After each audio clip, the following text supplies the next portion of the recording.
সুপ্রিয় দর্শক, আসসালামু আলাইকুম। সুলতানাস কিচেনে সবাইকে আরও একবার স্বাগতম। আমি তৈরি করেছি আম কাসুন্দি। কোনো কিছু যখন আমরা মাখিয়ে খেতে চাই, যেমন আম, আমড়া, তারপর হলো কামরাঙ্গা, তখন কিন্তু এই ধরনের কাসুন্দি আমাদের প্রয়োজন হয়।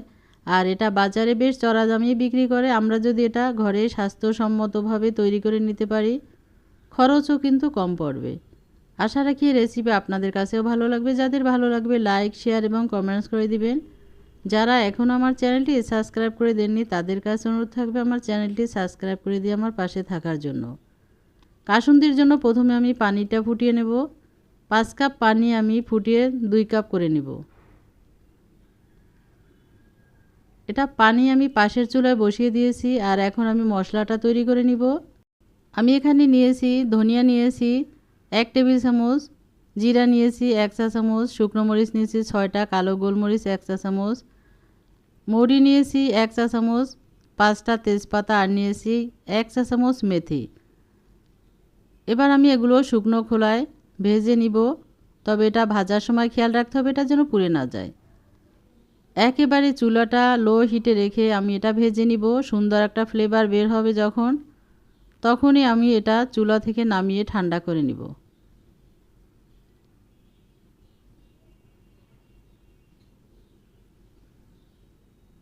এই কাসুন্দি তৈরি করা ভীষণ সহজ এবং অল্প সময় তৈরি করা যায়। হয়ে গেছে ভেজে নেওয়া। এবার চুলাটা বন্ধ করে দিয়েছি। এবার এটা নামিয়ে ঠান্ডা করে নিব। একটা পাত্রে ঢেলে নিলাম। আর আমার এখানে লাগবে কাঁচা আম, 2 রকম সরিষা। এখান থেকে 2টা আম কেটে ছুলে আমি ভালোভাবে ছোট ছোট টুকরো করে নিয়েছি। এটা ব্লেন্ডারে দিয়ে পেস্ট করে নিতে হবে। আমি এখানে 2 রকম সরিষা নিয়েছি।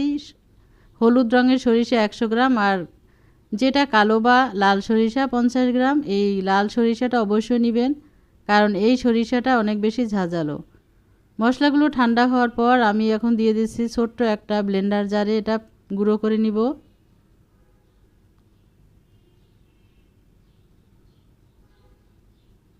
হয়ে গেছে গুঁড়ো করে নেওয়া। এবার আমি একটা পাত্রে নামিয়ে নেব বা ঢেলে নিব।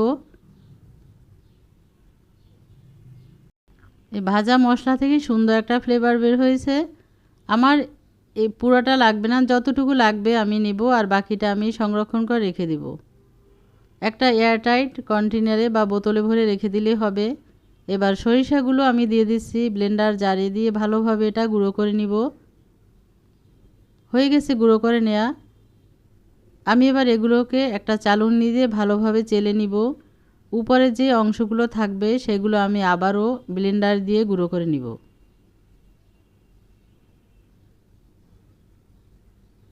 আমি যেভাবে এই কাসুন্দি তৈরি করেছি, আপনারা যদি এই রেসিপি ফলো করে তৈরি করেন তাহলে কাসুন্দি অনেক দিন ভালো থাকবে আর 1 বছরের বেশি সংরক্ষণ করে রেখে খেতে পারবেন।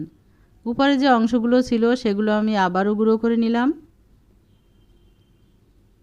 একদম মিহি হয়ে গেছে।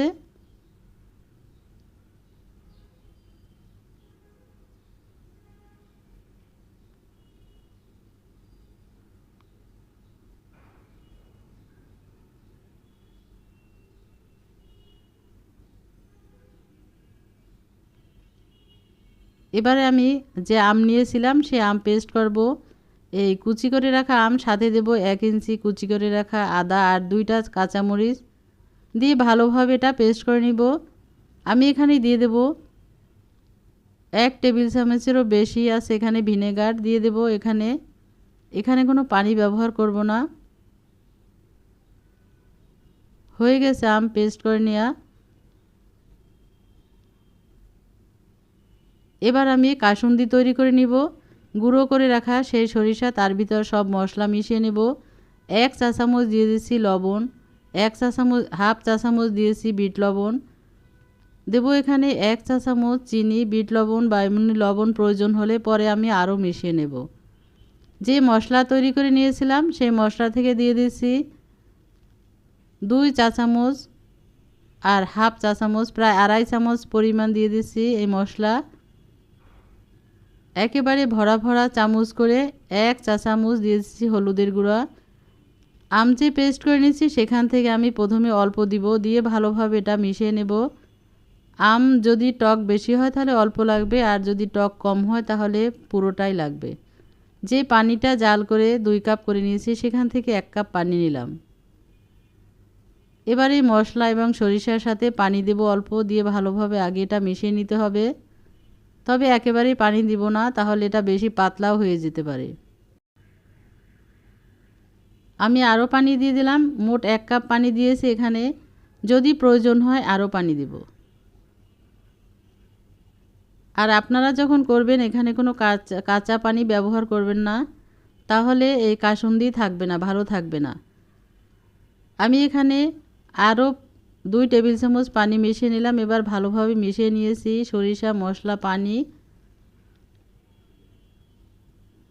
আমি এখানে মোট 1.5 কাপ পানি আর হাফ কাপ পরিমাণে ভিনেগার ব্যবহার করেছি।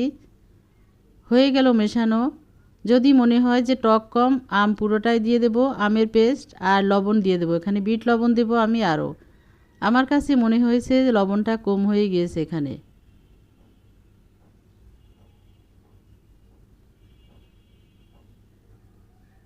আমের পেস্টও দিয়ে দিলাম। এই কাসুন্দি এভাবেও রেখে দেওয়া যাবে, তবে আমি এটা আরও যেন ভালো থাকে সেজন্য সরিষার তেল গরম করে তার ভিতরে দিয়ে 4 থেকে 5 মিনিট একটু জাল করে নিব। চুলে একটা প্যান বসিয়ে দিয়েছি বা কড়াই, তাতে দিয়ে দিয়েছি 2 টেবিল চামচ পরিমাণে সরিষার তেল। তেলটা ভালোভাবে গরম হওয়ার পর দিয়ে দেব এই কাসুন্দি, দিয়ে চুলাটা একেবারে লো হিটে করে আমি 5 মিনিট জাল করে নিব। ভালোভাবে নেড়েচেড়ে মিশিয়ে নিতে হবে।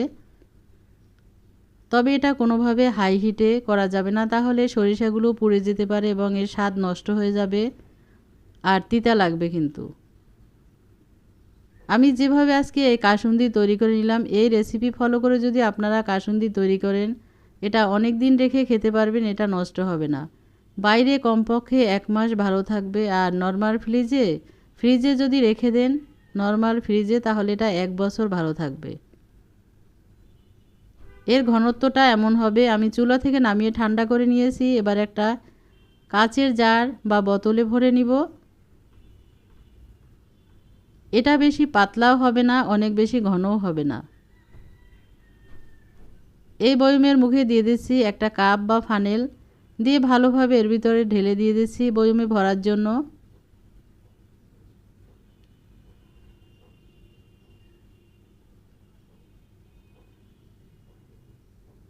যারা কখনোই কাসুন্দি তৈরি করেননি, আজকের রেসিপি ফলো করে আপনারা খুব সহজেই তৈরি করে নিতে পারবেন। আর এরই সাথে আমার তৈরি হয়ে গেল আম কাসুন্দি। আশা রাখি এই রেসিপি আপনাদেরও ভালো লেগেছে। যাদের ভালো লেগেছে তৈরি করে সবার সাথে শেয়ার করে খাবেন এবং সংরক্ষণ করে রেখে দিবেন বছর জুড়ে। ভালো থাকবেন, সুস্থ থাকবেন ইনশাল্লাহ। কথা হবে আবার অন্য কোনো রেসিপি নিয়ে। আজ তাহলে এ পর্যন্তই। আল্লাহ হাফেজ।